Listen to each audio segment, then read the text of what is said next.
Hey, what's going on? This is Nick LS, and today I'm going to be riding my Ninja 400 at higher RPMs, so that way it's louder. Oh, this Ninja 400 sounds so dang good with the Leo Vince LV10. Oh, it sounds so good. I just got done recording a video hitting the red line.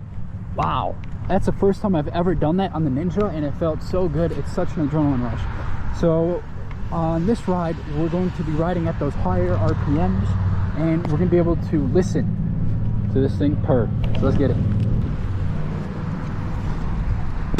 Let's ride.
so that was pretty aggressive riding, in my opinion.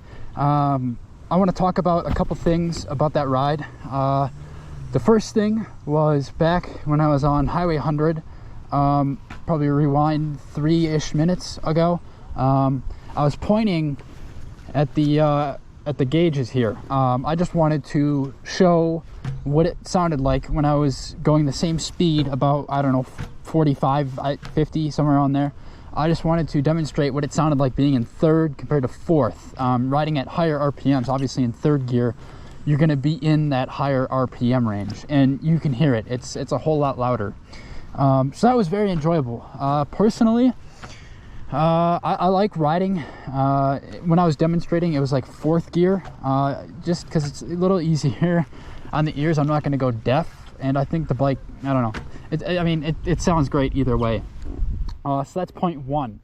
Point two, I don't know if you noticed this or not, but as I was turning left off of Highway 100, I went by a restaurant, and there was a lady who was coming out of the restaurant, and she was looking to the right. Okay, and so she's here, right? I'm coming, she's looking that way. She's not looking at me. As soon as I turned on the road, I gave it some throttle, okay? And she snapped her head and she saw me, okay? I just want to prove the point that loud pipes save lives, okay? For everyone who says, oh, it's a cone shape going back, it's spitting the sound back, nobody can hear you in front of me. That is evidence right there that when your pipes are loud, people can hear you, they can see you, okay? She may not have ever looked to her left, and she was going to go right, and she would have pulled out right in front of me. But because I was riding with loud pipes, she was able to snap her head and go, oh, there's a motorcycle there, okay? So that is proof right there that loud pipes do save lives. She could have pulled out in front of me, and that could have been a horrible accident. So I just want to point out those couple things. And you'll notice as you're riding, people just generally don't pay attention that much. So it is skill and maneuvering, to avoid any situations, but ultimately loud pipes, they do save lives because it gets people to know you're there. Sure, you can be as skillful as you want on the road, you can be a perfect rider, but the fact of the matter is, a bike is not a car, and a lot of people aren't looking for motorcycles, they're looking for cars, so you're hard to see, so therefore the noise of the motorcycle compensates that. Awesome. Well, thank you for watching. Please subscribe, and I'll catch you in the next one. Peace.